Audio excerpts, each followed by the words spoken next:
Hallo Leute und herzlich willkommen vom Hockenheimring. Und ich bin heute eingeladen von BBM bzw. von Race for Children, mit dabei zu sein in der Box. Und das sehen wir uns gleich mal genauer an. Aber was wir hier vorne stehen, GT3 und daneben eine LaFerrari. Ich bin mir ziemlich sicher, das werden nicht die einzigen tollen Autos sein, die wir hier zu sehen bekommen.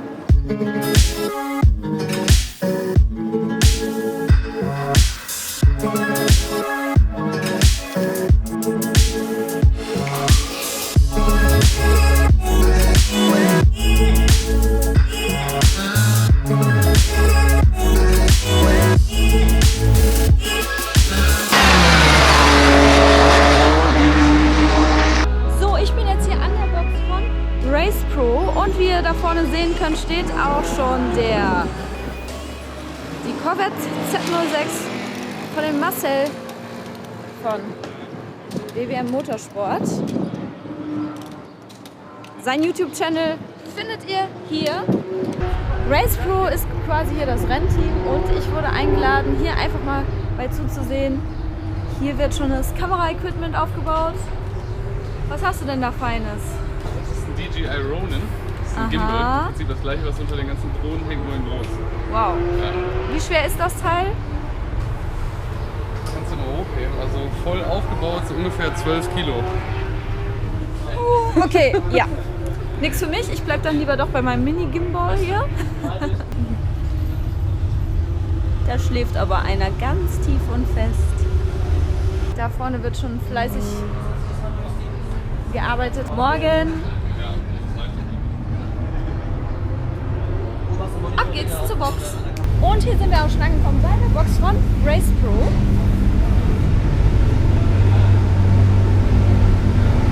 Die Fahrer machen sich jetzt alle fertig für das freie Training. Da gucken wir jetzt auf jeden Fall mal bei zu.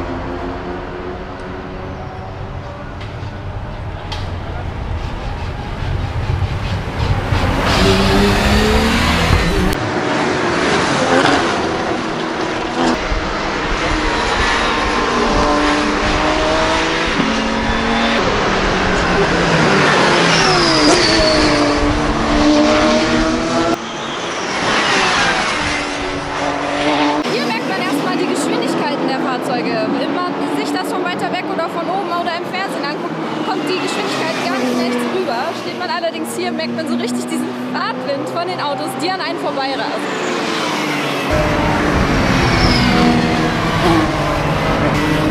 Mal abgesehen von der Lautstärke, bombastisch. Hier vorne haben wir jetzt ein GT3 Cup der neuen Generation.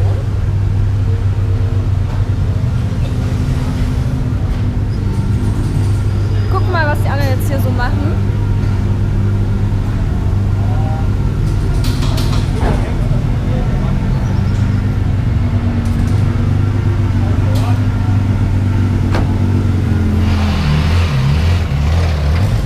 Wir gucken da jetzt mal rein. Hier drin stehen 4 GT3 Cup Modelle.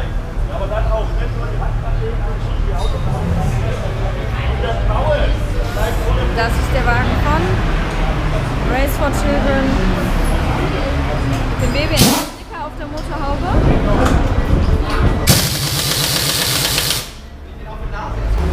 Du hast ja ganz viel Fliegenschiss und sowas, die ganzen toten Fliegen. Dann reißt du einfach die Folie runter und hast du dann eine saubere Scheibe. Richtig cool. Also brauche ich gar keine Scheiben sauber machen, so wie er jetzt hier das Auto putzt. Sondern ich ziehe das einfach hier ab. Das mache ich jetzt aber nicht. Und dann sind die Fliegen einfach weg. Gibt es sowas auch für normale Autos? Ich denke, bestimmt, aber ob man es fahren darf, ist ja so eine Sache TÜV und sowas, ne? Ich glaub's ehrlich. Vorausgesetzt, der TÜV sieht das. Gefällt dir das neue Design? Ja, richtig cool. vorher war der ein bisschen roter und alles, Hier ne? ist ganz rot und Ja. so. Und, ja, da war es mit der Folie, dann war ja die Folie, braucht man ganz schnell, weil war ja ein kleiner Crash. Ein kleiner Crash. Der Ja. erste Crash war klein. Dann war der zweite Crash, da war dann Feierabend. Der wollte dann gar nicht. Ja, ich blende mal gerade das Foto ein. Aber wie man sieht, habt ihr wieder alles gut hinbekommen. Und Von Race Pro, einfach geil. wie lange haben die da? 3 Wochen, um das ganze Auto wieder herzurichten. Wow. Nicht schlecht. Also gut ab. Der hat zum Beispiel noch foliert. Ne? Was hat er foliert? Ja, wo die Frontschürze das erste Ja. Mal kaputt war. Schön nachts noch foliert bis um 1. Wow. Wahnsinn. Einsatz. Jetzt wird hier ordentlich sauber gemacht, damit das Auto auch wieder gut aussieht für die Fotos. Marcel, erzähl mal, jetzt gerade wo es so eine Sekunde ruhig ist, was ist Race for Children und was macht ihr hier überhaupt? Kurzfassung, Race Pro, gehören diese 4 Autos.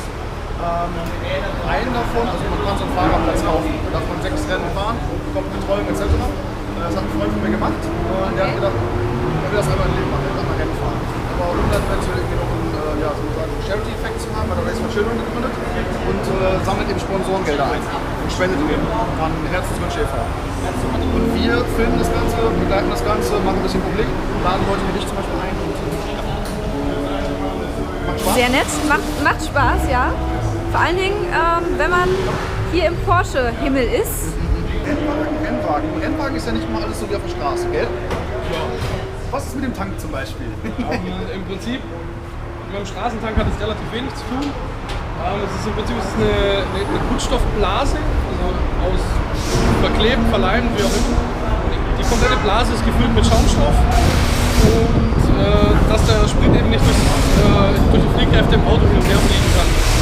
Also kein fester Tank, sondern flexibel, oder? Ja, im Prinzip ist er flexibel, es ist aber noch so ein Carbon-Case außen drum. Das ist so eine Carbon-Abdeckung, da ist einmal quasi, dass diese Tankblase steht in diesem Carbon-Ding drin, das ist passgenau. Okay. Und im Prinzip, wenn du den Schaumstoff siehst, jetzt hier siehst du ein Stück vom Schaumstoff. Ja. Und ja, dass halt der Sprit nicht im Auto im Tank hin und her fliegt durch die Fliehkräfte, dass das Gewicht nicht verlagert. Wird die dann quasi auch kleiner, je weniger Sprit drin ist? Nein, die Ach bleiben so. immer gleich. Wie viel Liter passen in dein GT3 an Sprit rein? Weißt du es, wenn du voll tankst? In mein? Ja. 90. Was denkst du, was da reinpasst? Ich würde jetzt sagen wenig. Habe ich auch Weil der gedacht. muss ja leicht sein. Habe ich auch gedacht. Wie viel sind's? Aber Ja, also so 100, wenn du es übertreibst, kriegst du auch zwischen 105 und 110 rein, aber dann ist er bis oben hin. Dann ist er bis oben hin voll, dann steht es wirklich bis an den Deckel kann dran. ich den auch haben? Könnt ihr mir den auch einbauen? Kriegt man mit Sicherheit hin, aber ich glaube, dass es nicht ganz so legal ist auf der Straße. Okay. Baut ihr eigentlich auch Straßenfahrzeuge um? Nein, ihr betreut nur die Rennwagen. Ja, eher selten. Das haben wir vor ein paar Jahren mal noch gemacht, aber kommt so aus. Es ist echt immer voll witzig, weil wenn wir irgendwelche Touren mitmachen und alle anderen müssen dann immer tanken und wir sagen auch, wir haben jetzt noch 500 Kilometer Reichweite und dann immer alle so, was? Wie geht das denn? Ja, 90 Liter Tank. Ja, wie gesagt, also, du kriegst ihn schon. Auf der Langstrecke darfst du alleine mittlerweile nur 100 Liter tanken meistens. Da hat es dann relativ schnell erledigt gehabt, weil im Prinzip gibt es ein Upgrade für den Tank, dass du 120 Liter reintanken kannst. Das ist oben noch so ein Aufsatz drauf, das ist ein bisschen höher. Ich fand das im Nürburgring so geil. Erster Tank, zweiter Tank, da kommen wir so riesen Tankding haben. Jetzt muss ich den aber mal von innen sehen. Zeigst du mir den auch einmal von innen, wenn wir gerade schon dabei sind. Komm mal vorbei. Ich komme mal vorbei.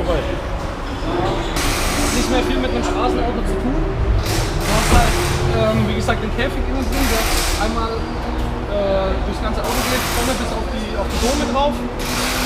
Ist ab Werk von Porsche so, kannst du die Karosse, bekommst du nur so, kannst du auch nicht ändern. Das ist jetzt eine neue Karosse, 2017 haben die Karosse ein bisschen geändert, da ist der Käfig ein bisschen anders. Im Prinzip ist es das gleiche Auto wie ein kleines Facelift, die haben es halt ein bisschen verbessert, ein bisschen verstärkt.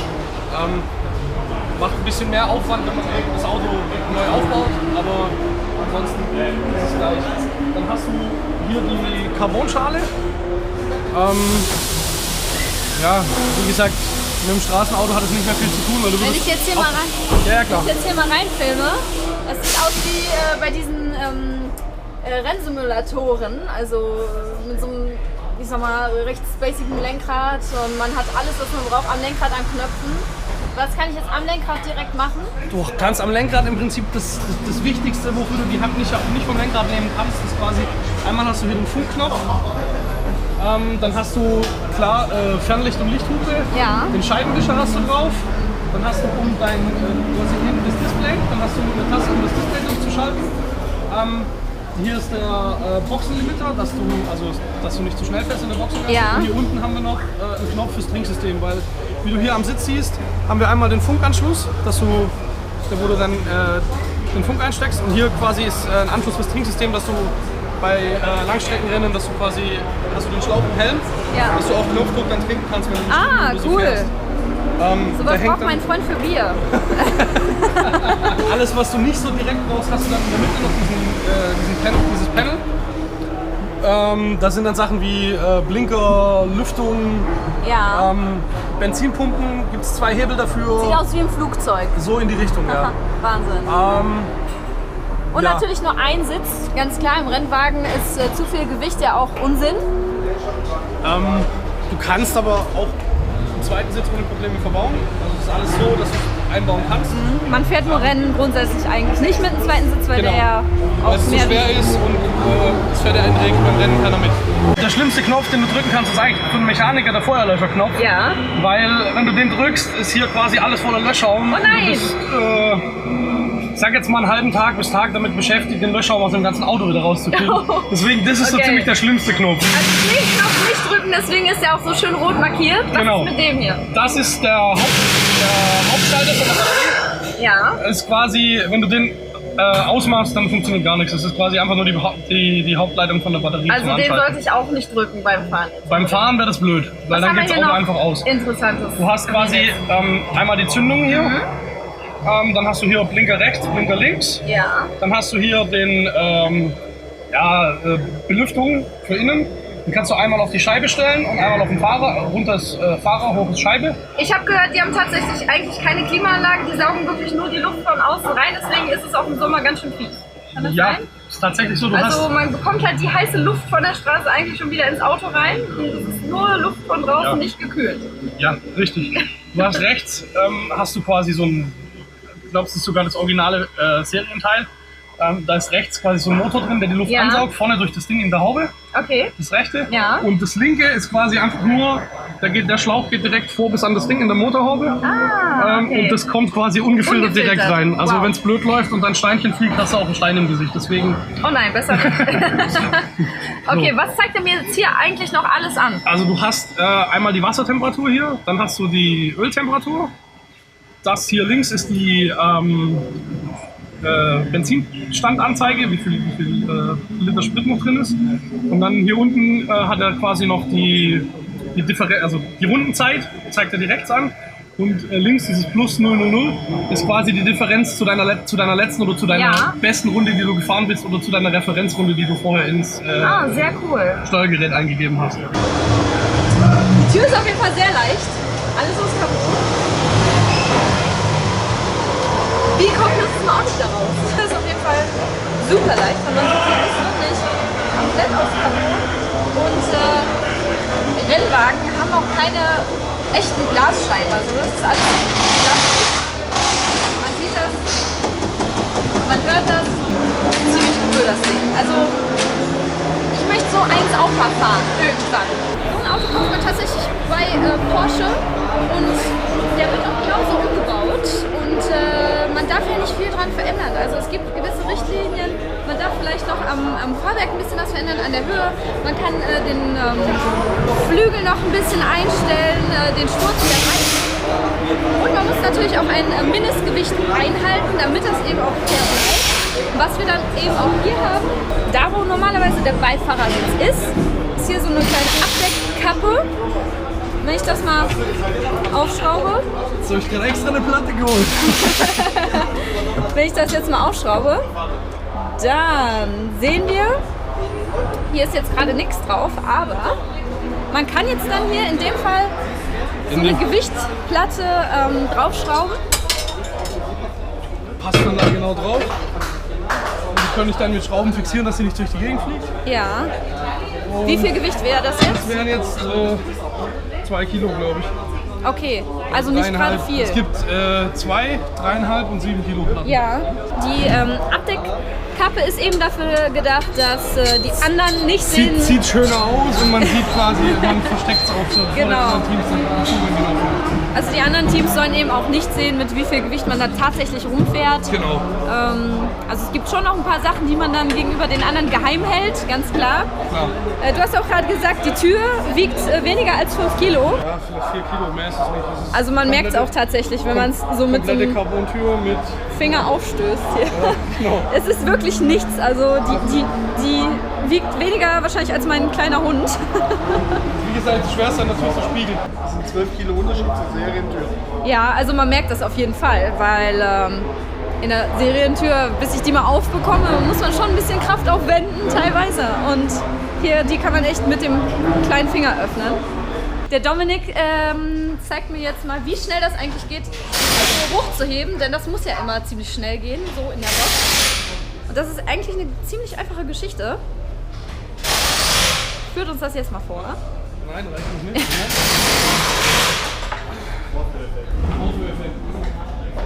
Erzähl mal, was genau ist das jetzt hier für ein Ding? Im Prinzip hast du, haben wir diese Luftlatte, das Auto einen Anschluss dafür und ich habe zwischen 40 und 50 Bar Druck, also Luft auf der Flasche und das stelle ich da an. Das Auto hat sogenannte Luftstempel. Ja. Und die fahren aus. Die sind verbaut im Auto. Die sind verbaut Okay. und die heben quasi dann das Auto aus.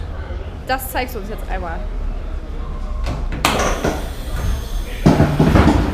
So. Wow, das ging Kann ich die schnell. Räder wechseln? Das ging schnell. Ja, tatsächlich, da sieht man es. Diese beiden Dinger hier, die sind im Auto verbaut. Mit Luftdruck werden die ausgefahren. Und wenn ich es wieder ablasse, die haben die Luft ablassen, dann kann ich wieder langsam ablassen. Oder schnell. Kommen wir zu den Felgen und zu den Reifen. Wie ihr sehen könnt, sind das 18 Zoll Felgen, die hier drauf sind. Und der Porsche hat natürlich Slicks drauf, in der Größe 31/71. Und im Normalfall hält so ein Reifen beim Schnellfahren ca. 1 bis 1,5 Stunden. Und dann müssen wieder neue Reifen drauf. Und ein so ein Reifen kostet um die 400 Euro. Kann man sich ausrechnen, was so ein Spaß kostet. Ja, an dem Auto ist einiges anders. Es ist natürlich was ganz anderes als ein Serienfahrzeug.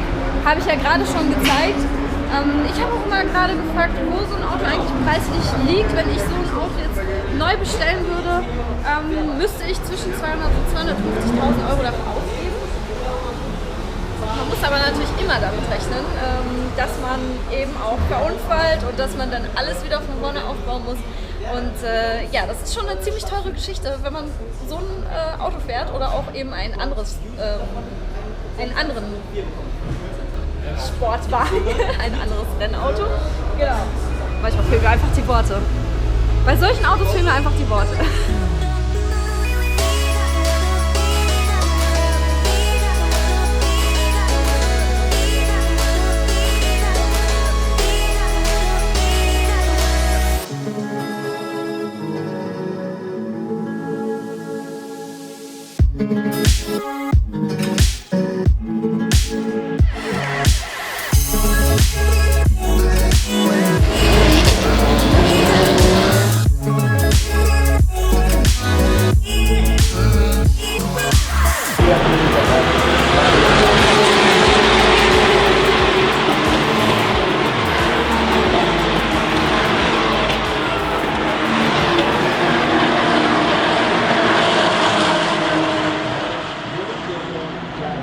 Für die Leute, die sich gefragt haben, was eigentlich den ganzen Tag so auf der Rennstrecke abgeht, hier habe ich mal einen kleinen Zeitplan für euch. Das ist jetzt zum Beispiel der Zeitplan vom heutigen Tag. Hier sieht man Arbeitsbeginn 7:45 Uhr. Ist natürlich nicht so toll für die Leute, die bis heute Morgen um 4 Uhr noch hier gesessen haben und sich ordentlich eingekippt hatten. Dann geht's los mit dem freien Training. Das fing um 9:35 Uhr an. Das ist dafür gedacht, dass die Teams halt auch wissen, welche Reifen sind geeignet, wie muss das Fahrwerk eingestellt werden und so weiter.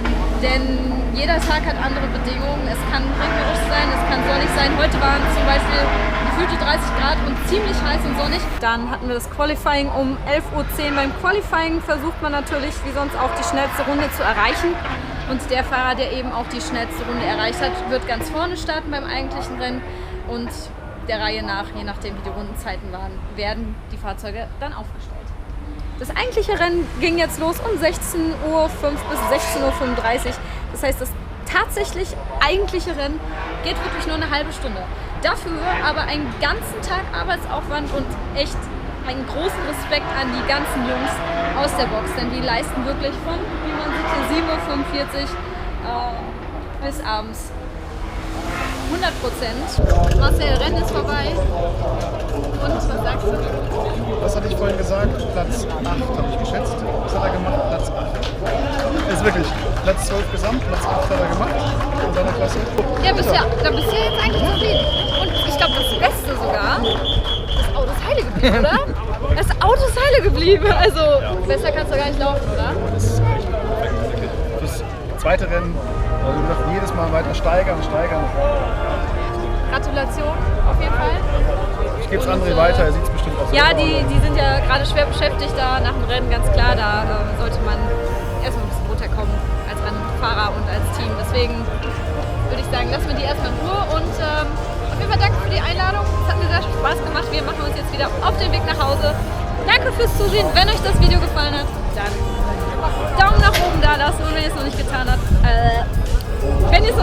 habt, dann abonniert meinen Channel und wir sehen uns beim nächsten Mal. Tschüss!